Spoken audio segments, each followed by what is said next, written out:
Gita chapter 10 verse 35।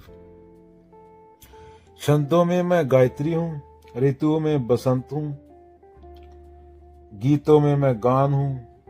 तो कृष्ण यहाँ सीधी बात कह रहे हैं, अगर तुम शब्दों के खेल में ही फंसे हो तो याद रखो कि शब्दों में भी मैं ही सबसे शुद्ध रूप में मौजूद हूँ।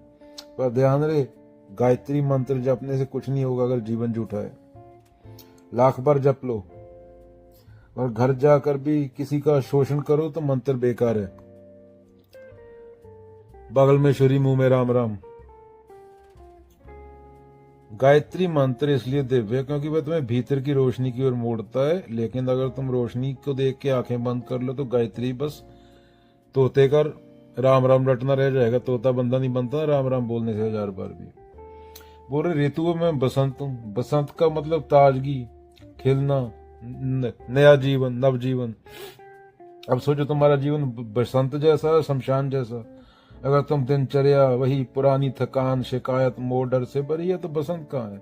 बसंत केवल पेड़ों में नहीं आता, भीतर भी आता है। जब पुराना गिरता है, जो तुमने पुराना कचरा इकट्ठा किया अंदर, तो नया जन्म होता है। उसको असली पुनर्जन्म बोला जा सकता है। जब तुम पुराने भ्रमों, पुराने डर, पुराने झूठ को त्यागते हो तब भीतर बसंत खिलता है। उसकी बात हो रही है, भीतर के बसंत की। जैसे जिहाद में भीतर के जिहाद की बात हुई है, बुराइयां खत्म करने की, बार बम फेंकने की नहीं। उसके बाद गीतों में मैं गान हूं। ध्यान दो, गाना सिर्फ शब्दों का जोड़ नहीं, असली संगीत तब है जब शब्द दिल से निकलते हैं। जीवन भी एक गीत है, लेकिन तुम्हारा गीत कैसा है? झूठ, दिखावा, बनावट या सच्चाई, मौलिकता और सरलता? लोग रोज गाते हैं भजन, आरती, फिल्मी गाने, पर जीवन का संगीत बेसुरा है। कृष्ण कह रहे हैं, मैं उस गान में हूं जो सच के सुर में गाया गया हो। तो सीधा क्या बोला जा रहा है? मंत्र जपने से कुछ नहीं होगा अगर जीवन झूठा है।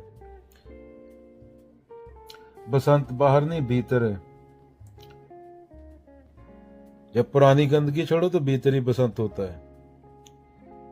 जब पुराना निकालोगे कचरा तो ही कुछ नया अंदर आएगा ना। असली गान वही है जहां अहंकार नहीं, सिर्फ सत्य है। तो यह श्लोक सीधी बात कह रहा है, सुंदरता बाहर मत खोजो। जब जीवन अंदर सच्चा होगा, अंदर ऑनेस्ट होगा, तो शब्द मंत्र खुद ब खुद बन जाएंगे। मंत्र बोलने की जरूरत भी नहीं पड़ेगी। ऋतुएं बसंत बन जाएगी और हर श्वास तुम्हारा गीत बन जाएगा।